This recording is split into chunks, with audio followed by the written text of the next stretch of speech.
Right now there's a giant boom in more jobs are needed in the welding field. I want to learn how to do it and make a career out of it. That's what's really cool about this trade, is there's so many options. It's limitless. Anything that you're into or interested in, there's probably a field of welding somehow into there.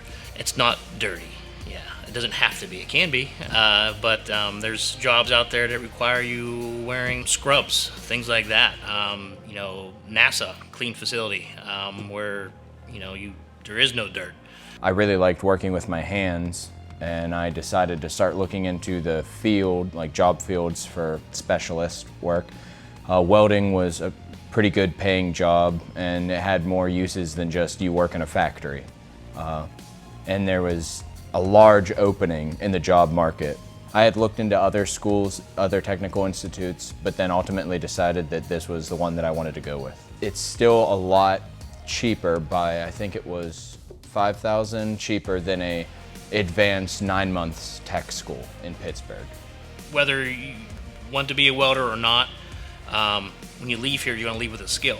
Plus, you're going to leave with your credits needed to transfer if you want to go into engineering or something like that. That only adds to that. That gives you some sort of better knowledge of the processes being done before you get into the engineering side of things. So I'm still in school, but I'm getting job offers. It would require me to travel all over the world. One place in particular, I'd be going to Switzerland and welding some railroads. I always like to tell my first semester students, if you learn how to weld, you'll never starve, is what I'll tell them. There's always a way of finding work somewhere.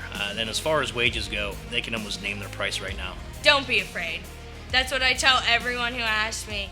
Just believe in yourself. If this is something you want to do, you're going to make it.